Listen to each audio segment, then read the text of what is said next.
বাংলাদেশ থেকে বাড়ি ফিরলেন বীরভূমের তামান্না পারভিন।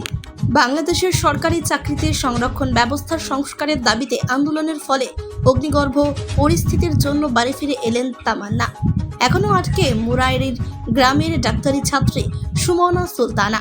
তিনি বাংলাদেশের কিশোরগঞ্জের প্রেসিডেন্ট আব্দুল হামিদ মেডিকেল কলেজের ৪র্থ বর্ষের পড়ুয়া। বেশ কিছুদিন ধরে বাংলাদেশে আন্দোলন চলছে, আর এই আন্দোলনের ফলে শতাধিক প্রাণ গিয়েছে। দেশ জুড়ে সেনা নেমেছে, ঘোষিত হয়েছে কারফিউ, তারপরেও অশান্তি থামেনি। যদিও রবিবার বাংলাদেশের সুপ্রিম কোর্ট সংরক্ষণের সংস্কারের পক্ষে রায় দিয়েছেন। কিভাবে সেই সংরক্ষণ হবে তারও রূপরেখা তৈরি করে দিয়েছেন সেই সর্বোচ্চ আদালত। রায়ে বলা হয়েছে, সরকারি চাকরির ক্ষেত্রে শুধু 7% আসন সংরক্ষিত থাকবে, বাকি 93% আসনে নিয়োগ হবে মেধার ভিত্তিতে।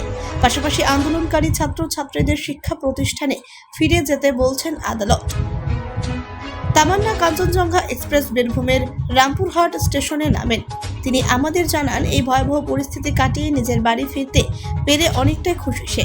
পড়াশোনার সূত্রে সে বাংলাদেশের কুমিল্লা গ্রামের ময়নামতি মেডিকেল কলেজে থাকতেন। সেখান থেকে কলেজ কর্তৃপক্ষের সহযোগিতায় আগরতলা বর্ডার পার করে গতকাল কাঞ্চনজঙ্ঘা এক্সপ্রেসে চাপেন, আর তারপরেই আজকে তিনি বীরভূমে রামপুরহাটে ফেরেন। তিনি আমাদের আরও জানান, বাংলাদেশের সরকার বাড়ি ফিরতে বলে তারা বাড়ি ফিরে গেছেন, তবে আগামী দিনে কলেজ খুললে আবার তারা বাংলাদেশে ফিরে যাবেন পড়াশোনার জন্য। অবশ্যই ভালো লাগছে, বাড়ি ফিরে আমি একটা রেহাই পাচ্ছি, যে নিঃশ্বাস একটা, যে হ্যাঁ আমি আমার নিজের দেশে আছি, ওই সব থেকে দূরে, ওই সব ঝামেলা থেকে দূরে। অবশ্যই ভালো লাগছে। ওইখানে কীরকম পরিস্থিতি বলতে মানে আমার চোখে দেখা পরিস্থিতি আমাদের নেই, কারণ কি আমাদেরকে যেহেতু বেরোতে একদমই মানা করা হয়েছিল। তো আমার কানে শোনার যদি পরিস্থিতি বলি, তাহলে মানে স্টুডেন্ট মানছে না, ওখানে ভারতীয় বা বিদেশি কিছু মানছে না।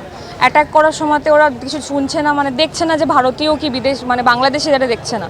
আর অবশ্য আমাদের ইন্টার্ন ডক্টরও মারা গেছে ওখানে, মানে ফরেনার আর কি, ভারতীয়। তো এইটার জন্য আমাদেরকে যত তাড়াতাড়ি সম্ভব বাংলাদেশ মানে ছেড়ে চলে যাওয়ার জন্য বলে, যাদের আমরা আজকে এখানে আছি আর কি।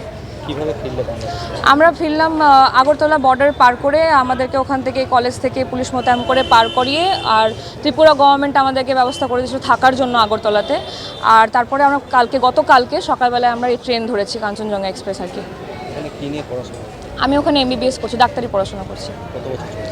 আমার 3rd ইয়ার এখন।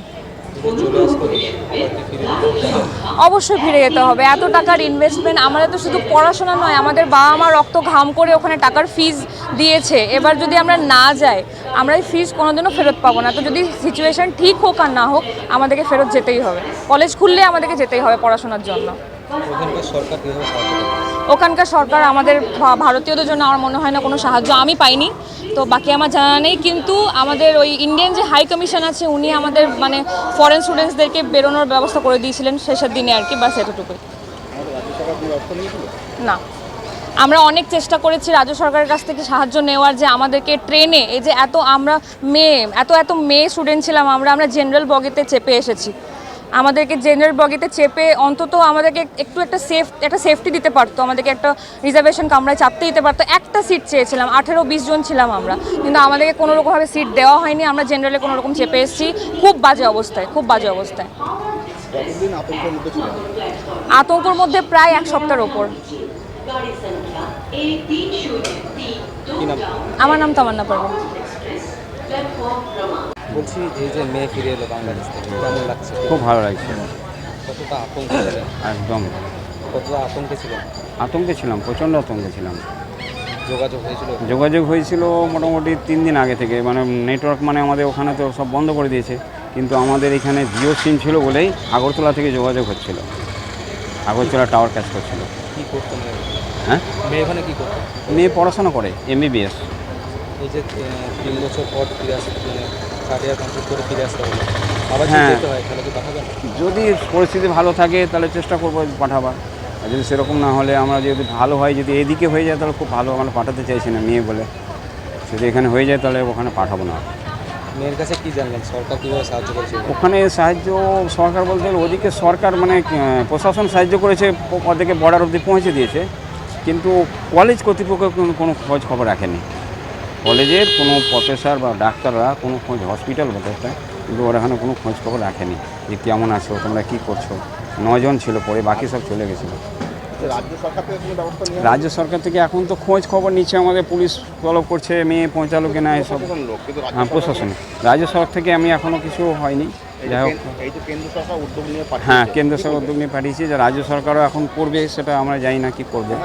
কেন্দ্র সরকার যে উদ্যোগ নিয়ে পাঠিয়েছে কি বলবেন? ভালো ভালো বলবো, অবশ্যই ভালো। মেয়েকে তাহলে অবশ্যই মেয়েকে করেছে কি বলবেন? মেয়েকে যে করেছিল হ্যাঁ অবশেষে যে মেয়ে নামলো। বীরভূমে ফিরলো, কি বলবো? হ্যাঁ হ্যাঁ, বীরভূম ফিরলো। হ্যাঁ কি নাম আপনার? হ্যাঁ, আমার নাম জাহির হোসেন। একটু